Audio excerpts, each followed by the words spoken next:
Gentleman Style Show. Welcome to the Gentleman Style Show. I'm Baldwin. And I'm Creech, and we've got a guest today. When I say a guest, he's a guest of all guests. And I don't even know what that really means, but it do mean something. Well, let me see if I can give you a little bit. The man that you're about to meet, he's an entrepreneur, but entrepreneur in multi-dimensions. In this occasion, you're going to learn something that you probably didn't expect. So, I'd like to proudly introduce our next guest, Tex Rover.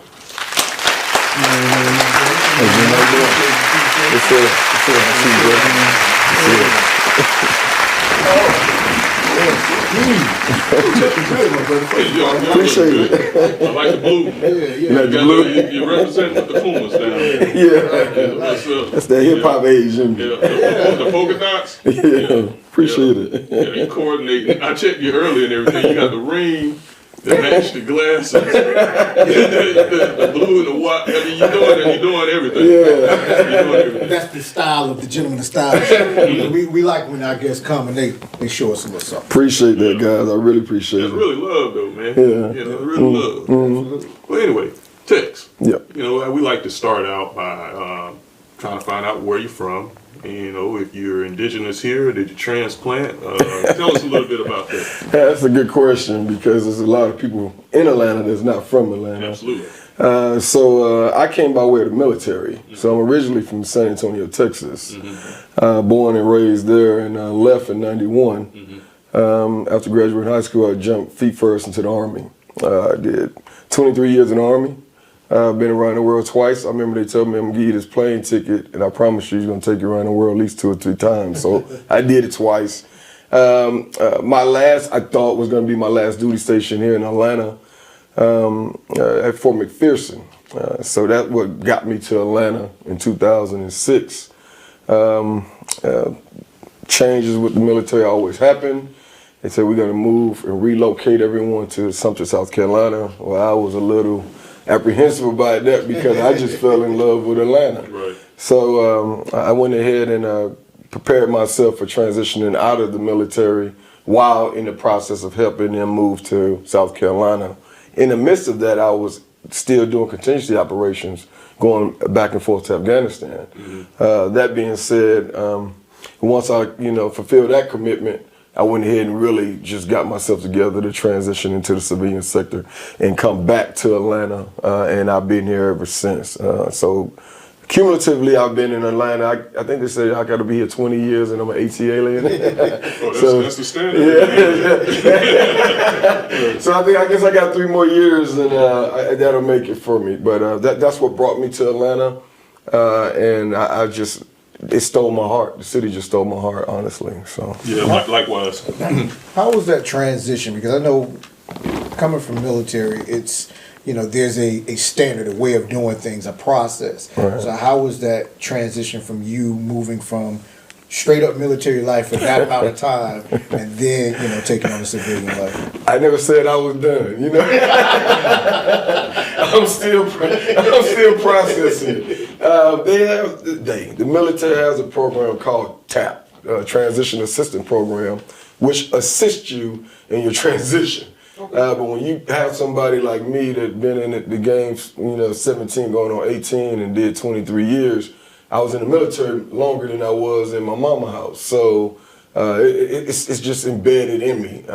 Trying to understand the civilian culture was just, in the workforce, was something that was challenging to me because when I gave an order, it happened. Right. I didn't get, that ain't what I do. we do everything over here. We clean, cook, sweep, and even, and I was blessed enough to get promoted to the highest rank you can get enlisted. I was a sergeant major. So I would have anywhere between 400 to 500 to 700 soldiers up under me at any given time. Obviously, it cascaded down to intermediate leadership, but nevertheless, once I could put in the order, it went down to where it needed to go. So I tried the civilian sector, got my first job, and so I was nowhere near ready. That being said, I did it for 92 days, just enough to get the benefit. Did you say 92 92 days. I know it's 92 days. And they sent me a letter that Monday, say, hey, you get your benefits, which I didn't need because I was retired. And then the next day, I said, I cordially, Thank you. yeah, thank you. I resigned. Yeah. So that was pretty cool. But other than that, I'm still dealing with it, to be honest with you. I think it's a daily process for me, Right. whether it's in the workforce or out in the open and dealing with potential clients. You know, I've learned a lot in the military. The base of the military was really what set me up to be where I'm at today, to be honest with you. Yeah. How was it family transitioning? Because, you know, when you deployed and you're doing different things, you know, the dynamic of the family, you know, because you're married, so that dynamic of the family is a little bit different, right? Right. So when you're home now, all the time, so to speak, how was that transition? Yeah, that was a loaded one. I wish my wife was sitting here. She'd take the show over for about 2 hours.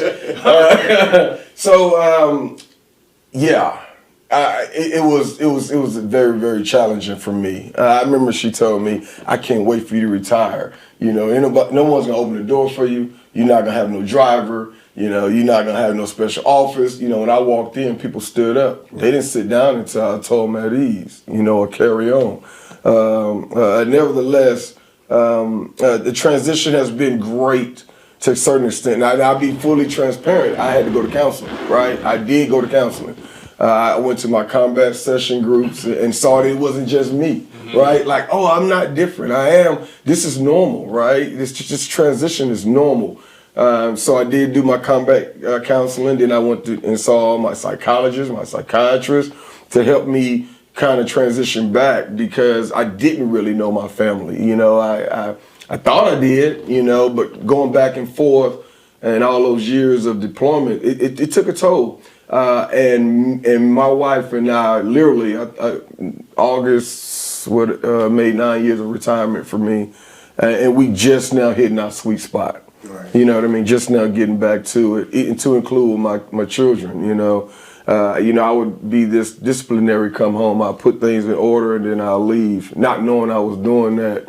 You know, I didn't speak it out of my mouth, but my actions did. And my wife and I we in our sweet spot. Like, we were really in a good place. It was contentious a little bit, you know, because I looked at things one way. She's been holding down the fort. Like, look, you were just grabbing your bag and coming and going. And now that I'm home full time, it's been cool, man. I know my daughter's favorite colors now. I know what she like and don't like. How you know. you doing?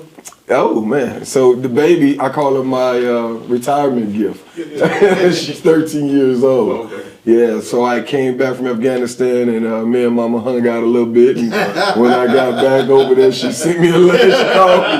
Said,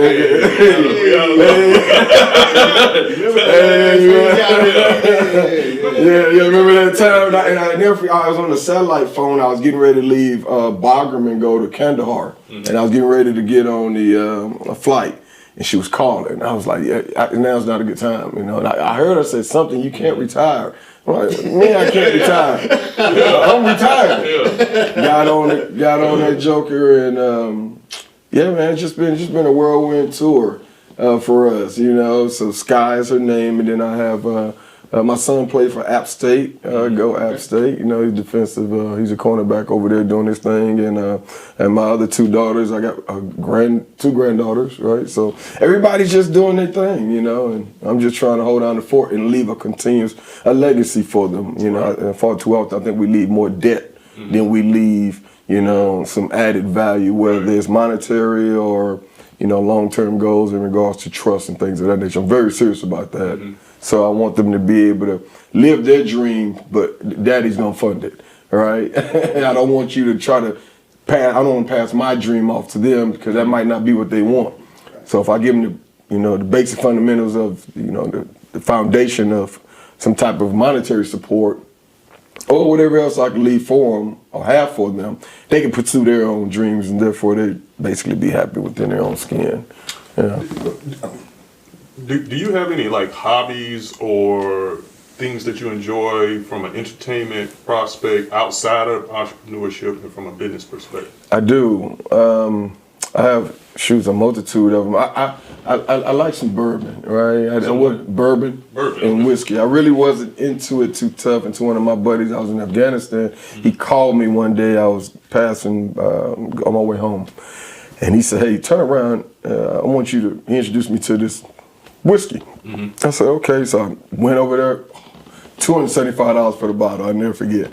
My wife's like, what in the world are you doing? You know, what is this? You know, so fast forward, and I got into bourbon and whiskey and tripped upon this story called the Nearest Green, Uncle Nearest, and did some my due diligence in trying to understand the story and see what was the magnitude of it and why it was, you know, I was connected in a weird kind of way. Didn't understand the reason of the connection. So went back home, taste that bottle that I bought, you know, I nosed it, checked the leg, noticed, understanding, you know, the process of it and respected it more than someone just whipping something up and putting it in a bottle and letting you work a headache the next day. This is a process. It takes time to ferment and time to, you know, get its flavors from the charred barrel and then off into the rick house, and then whatever they place it within the rick house would determine how it tastes. It could be, you know, hot, it could be a higher ABV, it could be mild, it could be dark, it could be thick, it could be, you know, leathery, it could be charcoal-y because of the burn from the barrel or the char from the barrel. You're a connoisseur. I am. Now, I'm sitting here listening to you spitting these terms and everything. Like, man, is a connoisseur. It's I just got engulfed in it. And it was actually an outlet for me as well. Coming out of the military, I could channel my energy in a positive light, you know. And again, like I said, tripped up on the Uncle Nearest story. And there's a story, and the reason I was so infatuated with it is because how it came about. So, you know, if I may, I could tell a little bit about the story. Please. Okay, so there was a gentleman by the name of, he's a preacher named Dan Call in Tennessee, Lynchburg, Tennessee, and he was a preacher, and he did moonlighting, right? And he sold whiskey to soldiers. Well, there was this kid running around on his property. I think he was one of 11 kids, if I'm not mistaken. And then there was a brother by the name of, they called him Uncle Nearest, because he was nearest and dearest to people's heart, but his name was Nathan Green. He was on the land or the property, and he was assisting Dan Call into processing and making the whiskey. Well, what this brother did was he brought a tradition from Africa where we used to charcoal filter our water. So he started charcoal filtering the whiskey, which gave it its own unique taste. Well, this kid named Jasper took a liking to Nathan and was like, I want to learn what he does. So the congregation went to Dan and said, hey, look, you got to make a decision. Either you're going to sell whiskey or you're going to be the pastor. So he said, you know what? I'm out. I'm leave the whiskey game alone.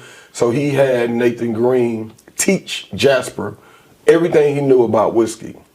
Well, Jasper ended up taking over the distillery, but he moved it downstream a couple of miles later to become this kid that was named Jasper is really Jasper Daniels is Jack Daniel.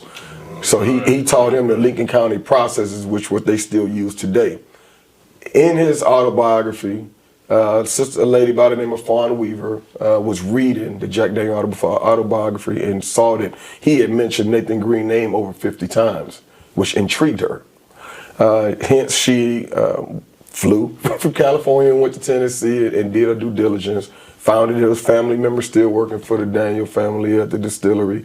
Set the family down, all came together. She wanted to do a book and a movie. Her husband is with the Sony industry, so and she's a world-renowned author. So she wanted to do the book and a movie, and the family, well, if you're gonna do that, we just ask one thing. We want the world to know his name, and we would like to have it on a whiskey bottle. She knew nothing of whiskey, neither did her husband. So they, you know, went out and got some resources from some people and started learning things. And hence, here we are. They're the fastest growing whiskey company in American history. Won Whiskey of the Year 4 to 5 times in a year in a row, fastest growing whiskey company in American history, black owned, and it's all about Uncle Nearest and Nathan Green and his story. And his fourth or fifth generation of granddaughter, Victoria Edie Butler, she is the master blender for Uncle Nearest right now. And she goes around and do tours and things of that nature. That's all right. Yeah, phenomenal story. So you see why it's so engulfed in it. And hence, I had to pivot when I learned that story and I started my own businesses.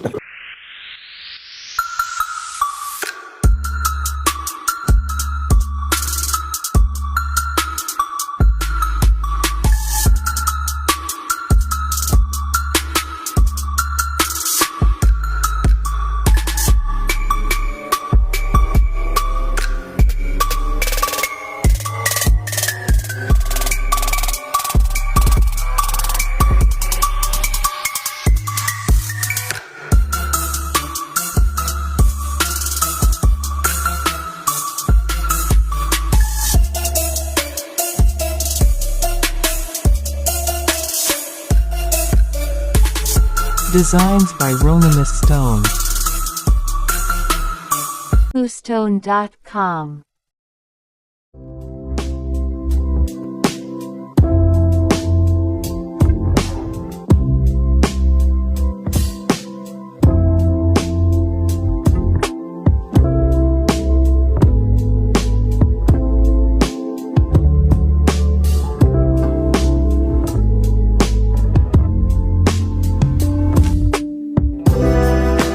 The 1229 collection is a classic line of products that brings your vision to life.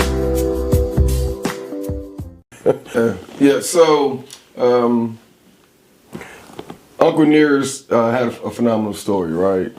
That being said, I was launching several different entities for me. I had one company that was dormant. I figured I'd go back and visit it one day, but this hat business, the Tip Happy hats, the Uncle Nearest story kind of, spearheaded that for me to just take charge and do some other things. Because you asked me about my hobbies, bourbon is one, but I love hats, right? You very seldom see me without a hat.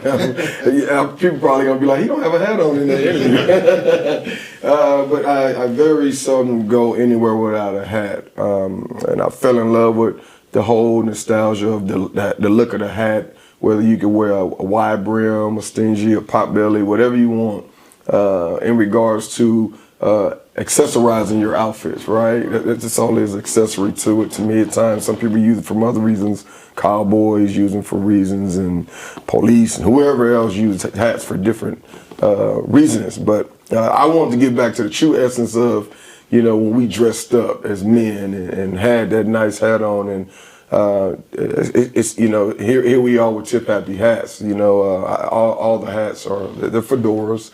They're made by Beaver or Rabbit, and I hand make them. Right, I steam them, I shape them, I fold them, I press them, I stitch. All this stuff is made by hand, and I said, man, how can I really do something for my parents, right? How can I do something special for them? I know how special they are, but I wanted the world to know how special they are, and to me. It just started manifesting right before my eyes. I said, okay, I was in another venture with a business partner. As what they say, you have creative differences, right? So we agreed to, part ways, which was very cool. I did, I thought we learned a lot from each other. And it was just time to move on. And what I did was, I started looking at God, how can I get a name? Like what's gonna be the name? And my mother's nickname is Happy. She's always smiling. And my dad's nickname is Tip, because he walked on his tiptoes, right? Yeah, so hence I say Tip Happy hats. There you go. Yeah.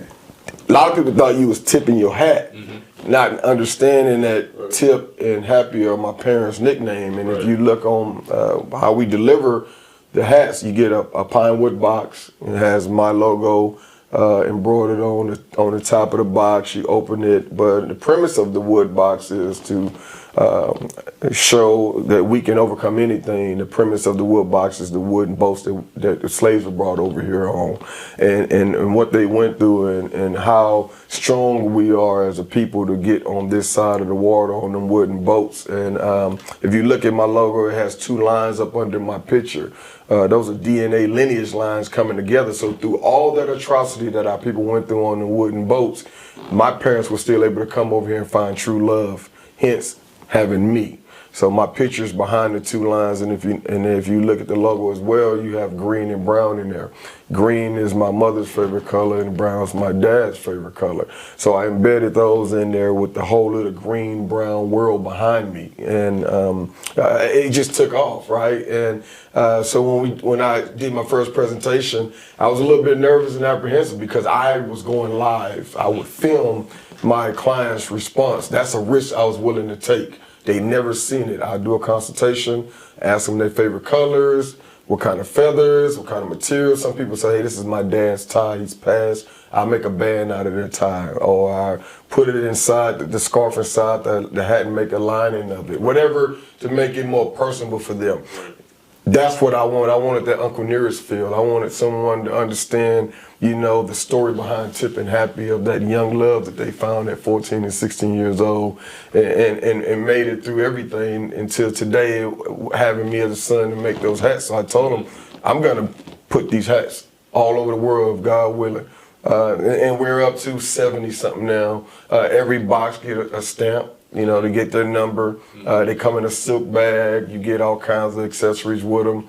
And now we're going into a subsidiary of up under Tip Happy Hats called Tip Into Happiness. I haven't released anything about that as of yet, but I don't mind sharing it now because it's going to be another part to it. And I just wanted that Uncle Nearest, Nathan Green feeling. I want somebody to say, I know a Tip, I know a Happy, you know, I know a Tex. And when you can make something for them, where it's so personal, it would never lose its value, right? What is it, subsidiary of it? I mean, it's a different product? It's gonna be a different product up under Tip Happy Hats, right? Can you say what it is, or you're not ready yet? I guess I can. It's more of an apparel side, going that route to bring it all together with the hat and the ensembles, right? Because like right now, I like the bow ties.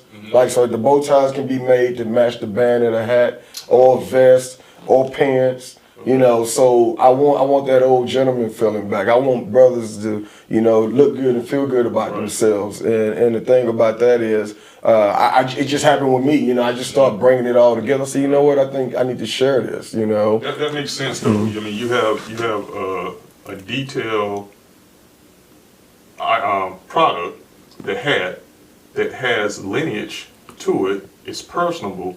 Why not complete, if you want to go to the next, you know, step and go all the way, you know, in. Right. Why not complete the whole? Absolutely right. Sense. And I've been wearing it for like the last year. I just been putting it on. It's just been all coming. So I said, just you know, Tip Into Happiness, you know. And now, is this part of the apparel? Yeah. So this was made. The pants were made. I have a hat. A fedora at home that has a band with matching buttons and feathers. It all go together. One little whole ensemble, you know. Who's making this? Or I'm glad you asked that. Yeah, so I reach out to several brothers that's part of the Tip Happy Hat family, right? So I have a brother by the name of Jay. Jay assists with the bow tie, Jay White. Okay, he does the bow tie. He does the bow tie. I have another brother from Africa by the name of Adam. Adam does the vest, the pants. And then I have another brother named Frank that makes the boxes, and I want the world to see that we can come together, right? Not only be successful, but come together and support one another. And if I have potential clients that like what I have on, I send them to Adam. Or if somebody like the bow tie, I send them to Jay. And Frank, he makes the cutting boards for fruit and vegetables and all that. So everybody together we cohabitate and in a successful manner, and I love being the common denominator between all of them because it really channeled through Tip Happy Hats, right? And now we've all kindled some type of friendship as men moving forward in regards to our businesses, you know. So yeah, it's pretty fun. We would like to interview those guys. Yeah, sure. I was about to say, are they here in the area? They're all in Atlanta metropolitan area. All in. Oh, Yeah, and Adam, I really took a liking to him because of the stories he tell coming from Africa, right? Right. So, and to get back on the personal, I don't do all my consultations, right? All my appointments are them talking to me. Right. None of this going in on inbox and checking this, checking that. I remember when the insurance man used to come to mama house with the briefcase, mama pull out the checkbook, or she'd get that little folding a little purse and pay the man, and he'd give her receipt. He'd see the kids, he know our family, he knew us, the doctors knew us. So I want to go back to that old personal connection. You know, you have my numbers, you have contact information, you call, we talk, I hear your voice, I can feel your vision. And that's why I said I took the risk of just going live, because a lot of people don't see it. I just said, give me your color scheme. And then when they give it to me, I say, is there anything in particular you want me to do? And they'll say yes or no, and I accommodate them with that. And the next time they see anything from Tip Happy Hat is when they're opening their box. So it's super, super fun. It's risky. It's a risk. And I had one, to be truly transparent, out of the 70-something we've made, the hairstyle changed, obviously, with our sisters, you know, they could do locks or they could do this and that and the third. And I was okay with that, right? I actually I think I did most of it just for 50%, just for the mere fact that I want to be able to provide a service. If no one in this world, to me, you know, deserve the best service, I think we are entitled to provide the best service to one another. I think that, if anything, we should do that as a culture and as a people across the board, you know. So I try to give the best customer service I can, because that's how I feel when I go to the distillery. Let me ask you a question, because this is some proprietary work that you're doing here, and more so with the additional connections to it. What price point are we talking about here? So it ranges. Okay. It all depends on how they want to go. They start at $375, $380, $380, and that's if they just want, you know, just go. They get everything. That's just for the hat, right? That's just for the hat. Right. If you want a bow tie thrown in there, it's an additional $60.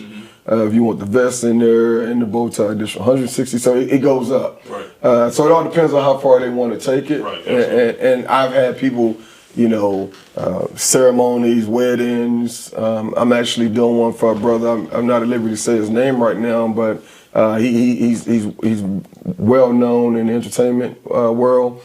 He has an album coming out, and he wants me to make him a hat for his album release party, which is going to be phenomenal. I can't wait till that happens. I have been blessed to be in the presence and present hats to people like Bobby Brown, Anthony Hamilton, Ice-T, Dominique Wilkins, just to name a few. That's not my audience, right? I like to mingle where we are, where the road meets the road, not implying that they're not, those people I named are not in tune with what's going on.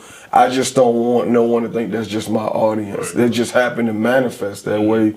And most of my clients, you know, when I looked at the demographics the other day, it's 56 male, 44% females, average age anywhere between 38 to 56. So I'm right in that, what Oprah said, I'm in that sweet spot of where I want to be in regards to my target. Right. And I'm okay with that. You know, I think sometimes we outstretch ourselves chasing the narrative versus controlling our own. So it works better that way from a business perspective. Right. The person that you said you couldn't speak about, were we talking about them earlier? Off camera. That's one as well. Yeah. I'm not gonna say the name. Right. Yeah, I forgot about him. Yeah, that's one as well. This brother right here, world renowned, plays instruments. Now I will tell you, I did make one for a brother named Jerry Freeman. If you know the Outkast song, the trumpet, Jerry is the trumpet player in that song. Yes, really, really good guy. Love him to death. Jerry's a good guy. But this brother I met through by way of those connections, right? And I would say this, he has played with the likes of Eric Clapton, Janet Jackson, things of that nature. And he and I have been trying to get together because our schedules are so hectic. I'm sure you guys already can attest to that. So I mean, but in all actuality, it's multi-tier level with me. I've had people say, "Can I make payments? Come on, let's do it." You know, and I forgot about some of them. They're like, "Hey, I owe you something," and then they come in like, "Oh." You know, because when you're doing your purpose and something that you're passionate about, and it's an ordained gift, the work is not work. It's more. The work is not work. It's the experience, right? It's a tangible experience to see people cry, to see people hug you, to see just so many dynamics. See people just squeeze the heck out of your back pop, you know, because they can't wait to wear it, you know. And I just tried. My goal is to make an introvert an extrovert. That's my goal. I want somebody to walk with their chest out and their chin up, you know, their shoulders high while they got my product on, which is now theirs. You know, and I like what you just said just now. And the outlet from a creative standpoint is de-stressing as well and everything. Because sometimes I've had this feeling where you just have to get that out of you. You know, you have this creative edge in you, and you just have to manifest it into something that's physical. You're so right. And it's a good feeling, you know, to see that at the end of the process. But anyway. How did you learn how to make a hat? Yeah. That is a man. Where did that come? I know we kind of bypassed it. But how I'm did glad you That's a good question. Yeah, that's an excellent question. I mean, if you ask my fingers, they're gonna sit through by just poking yourself with needles, right? Because I'm trying to sew and things of that nature. And remind me to tell you about the story when I did that and went in straight panic mode. My wife saved me. But nevertheless, there was a gentleman that I was following on Instagram. Loved his work, and I was inboxing him. Hey, you know, I love to learn the craft and this, that, and the third. So he was giving classes. Well, my schedule is very hectic because I do have other businesses that I run. Me and my wife took the baby. I said, we're going to New York. The baby wanted to go. We took her to Brooklyn, saw Biggie House and all that stuff. And I reached out to him. I said, man, we're coming to New York. I would love for you to give me and my wife a private setting. And he's like, he won't work. My mom's coming in from Italy, you know, this, that, and the third. I said, he said, but I need 2 days with you. I said, well, I'll be there this date to that date. What nationality is he? He's Italian. Okay. Yeah, he's Italian. And his hats are $1,500 and $1,900 a piece. So you see the difference, right? So he said, okay, if you're serious, send me $1,000 deposit. I had him on speaker. So my wife heard him. Boom. Dropped him. He said, oh, you guys are serious? Like, yeah, we'll be there next week. Long story short, we ended up going there. Met him at his studio on the west side of Brooklyn. Went there, he gave me and my wife a personal class. Taught me a lot more things that I didn't know I thought I knew about hats, primarily the grams, the weight. It could be a 180, a 210, a 260. The higher the gram, the heavier and stiffer it is. Some people go light and then put a lot of stiffener on it. Mine is already up there, so it's the least amount of stiffener that I would have to put on it to keep it shaped. So he gave me some more integral things that I was able to take and put my own seasoning on, right? Like he gave me the collard greens or the beans, but I put my own seasoning on them because the premise is already there, the base is there. Right. You know, but what they don't tell you is like every hat or head sizes, obviously we know are different, but the blocks come differently. So you will have to buy an individual block all the way from like a small, extra small to a 4X. And those blocks can be anywhere between $400 to $500 a piece, depending upon what type of block you get to shape it. Is there a certain name for that? Just hat blocks. Just hat blocks? Hat blocks. Oh, okay. Just the hat blocks. And mine came from, and there's very few that make them in the States. Right. Poland, Italy, Czechoslovakia, Europe, right?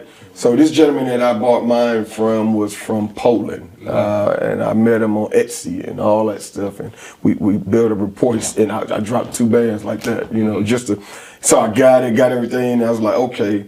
And when that stuff came, Paulo is his name, Polio, but he called his nickname Paulo. He came in the midst of all of it manifesting right there. Just when we got to New York, when I came back, That's when I realized, I'm like, well, I only can make half of one head. That's not gonna work. Right. So we had to go back to the bank account, right? And withdraw and buy. And I've had clients that have a 54 centimeter head. That is really small. That's a small head. Some heads are shaped oval, some heads are shaped round, some heads are shaped different kind of ways. So that's why I always measure people's head with fabric measuring tape, because somebody said, well, I'm a 7 3/8. You are, but that's a range. You might really be, a 7 and whatever, but they make hats to fit multiple heads, so they put them in ranges. So when people tell me that, I say that's not really a head size. I get that. You can go to the store and buy that, but I'm gonna narrow it down to like it fits your shoulders, it fits your neck, it fits your waist. It's tailored. So the shoulders. When I measure the head, so it fits. You don't have to put it on and do all this. You just put it on and walk on off. No, I was just wondering. You said it fits the shoulders and all of that. No, when I said when a tailor make your clothes. Oh, okay. You're just saying comparably. Comparably, yes. So when they do put it on, they don't have to make any adjustments because it fit right to their head. Yeah, it's pretty cool and it's fun.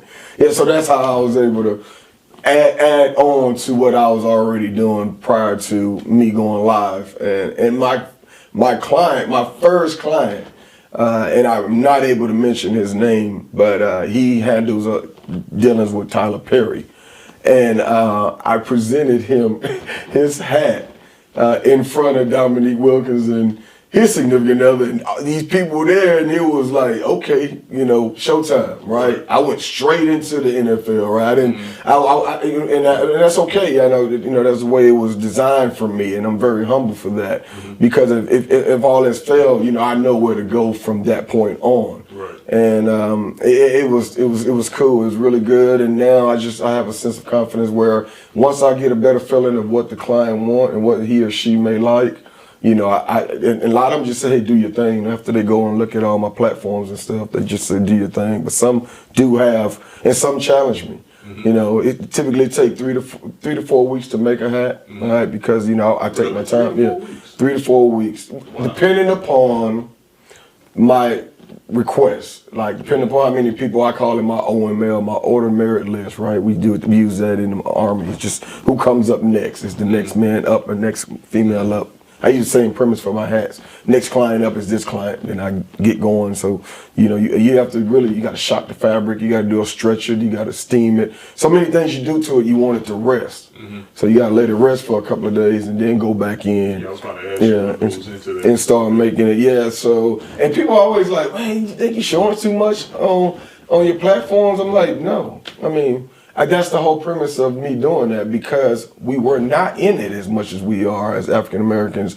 It was more like you go and get it from Europe and abroad, and all this stuff is very few of us in the States, right? And then you see a lot of people. It's the sisters making some. She's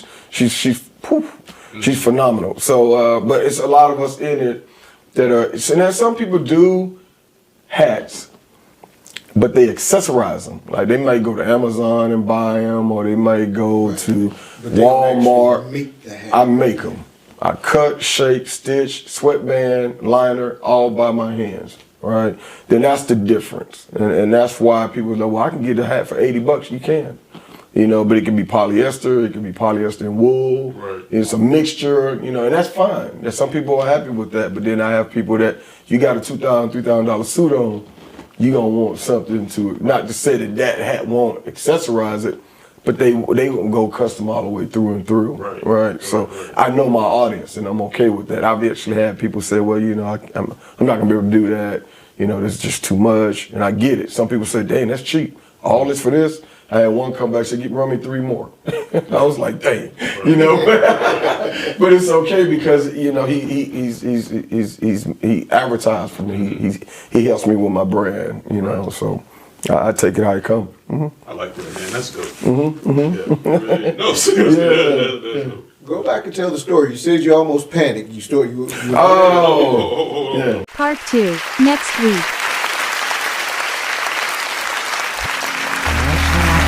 Relax and